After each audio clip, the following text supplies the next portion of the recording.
Donc Progressiste est un magazine. Je dis maintenant magazine parce qu'on s'est bien amélioré. À la base, c'était un fanzine de rock progressif. Et qu'est-ce que c'est le rock progressif? On en parle beaucoup, mais on ne parle jamais, justement. Ce qu'on a voulu faire, c'est développer quelque chose qui fasse connaître au monde le rock progressif. Et nous sommes tous des passionnés qui vivions dans notre coin. Chacun dans sa chambre à écouter des disques de rock progressif et à essayer d'en trouver, parce que c'est franchement pas facile. Mais on a eu la chance énorme d'avoir un disquaire en Belgique qui vendait un peu de rock progressif. Finalement, ça s'est su. Et deux amateurs passionnés, Denis Petit, on peut le nommer parce que c'est quand même le rédacteur en chef fondateur, et un autre collaborateur qui nous a quittés depuis, qu'on appelle le Martien.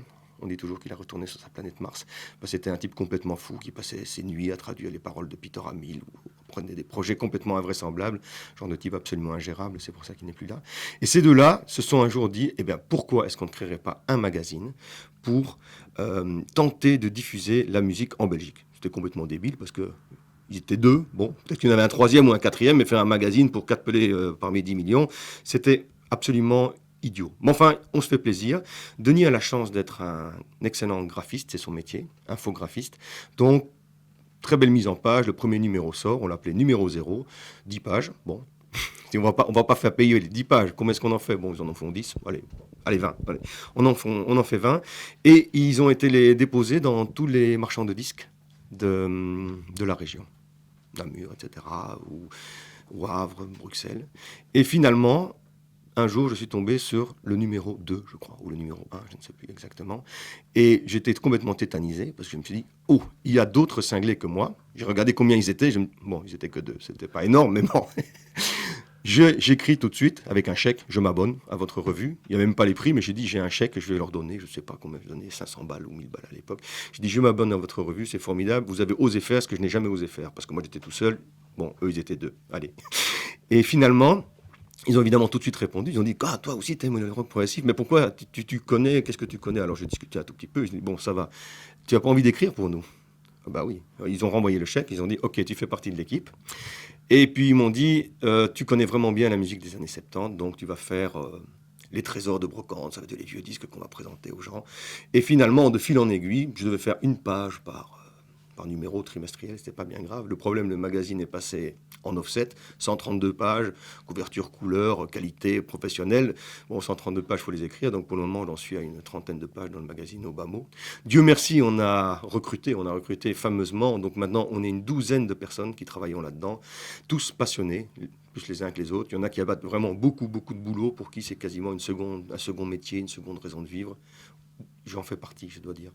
Que j'ai essayé, parce que ça prend tellement de temps, un jour j'ai essayé d'arrêter Progressiste, parce que c'est devenu une drogue. C'est devenu quasiment impossible de vivre sans ça. Je me suis dit, j'ai quand même un travail, j'ai une famille, j'ai une femme, 3 enfants, donc il faut s'occuper un peu de tout ça, un boulot, il ne faut pas perdre son boulot, il faut quand même travailler. Et je me suis dit un jour, il faut que j'arrête, je dois prendre de la distance, etc.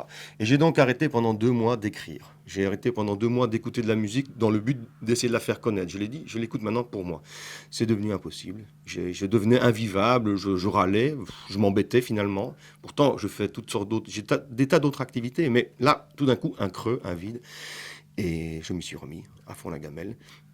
Et finalement, l'aboutissement pour un magazine comme cela, c'est encore de se faire connaître, finalement, parce qu'on est arrivé, on tire à 1000 exemplaires. C'est incroyable. C'est ridicule, évidemment. Hein. Je sais, vous connaissez tous les magazines qui tirent en kiosque, je sais combien de milliers d'exemplaires. Mais pour nous, 1000, trouver 1000 cinglés, on est le magazine de rock progressif le plus lu en langue française. Et donc, ça, c'est un travail de 7 années. 7 ans, donc. Et à la 5e année, on a voulu fêter l'anniversaire de Progressiste. Et on s'est dit, bon, on commence à avoir des abonnés, on va faire plaisir à tous ces gens qui nous ont soutenus depuis le début, des gens comme Shop 33, Georges, des gens comme Thierry de Paris, des gens qui nous ont aimés dès le début et qui ont acheté, qui nous ont soutenus. Et on a décidé de faire un grand anniversaire, d'inviter tout le monde, les labels, tous les gens, même la radio, parce qu'on a fait de la radio. Dans l'émission Radio 21, ça a été un boosting incroyable. On avait 200 abonnés, on est passé à 600. C'était formidable, ça. Un grand merci à Marc Isaïe, soit dit en passant, qui nous a permis cela. Et donc, on fait notre anniversaire et on se dit, bon, ben, on fait venir 3 groupes copains, hein, qui coûtent rien ou qui coûtent pas cher, parce qu'on n'a pas les moyens. Mais le peu d'argent qu'on avait réussi à gagner, on l'investit dans cet anniversaire. Et on dit, on sera 50, tant pis. Et finalement, avec 3 groupes complètement inconnus, on a réussi à faire 200 personnes. Et alors là, on s'est dit, ah, bon, les gens ne sont pas venus pour les groupes, parce que déjà, des gros groupes, la salle est souvent à moitié vide, donc pourquoi ils sont venus? Ben, c'est pour nous. On s'est dit, c'est pour progressistes qui sont venus ceux-là.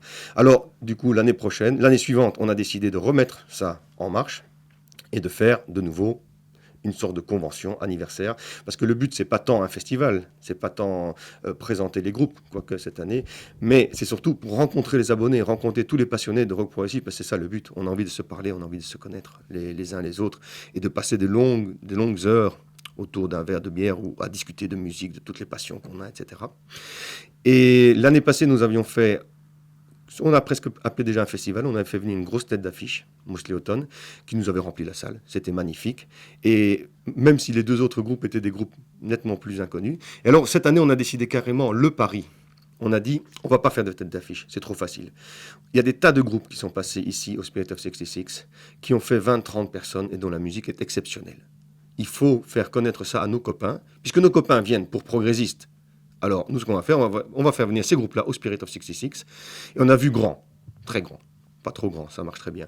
Mais 4 groupes par jour. Donc, cette année-ci, il y a 8 groupes de rock progressif qui sont déjà produits, pour la plupart, pour 6 d'entre eux, au Spirit of 66 devant 20 à 30 personnes. Et cette année, le but, c'est de faire vraiment découvrir tous ces groupes à nos amis, etc.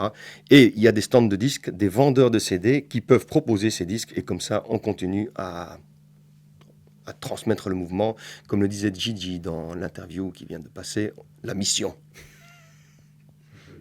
C'est bon ?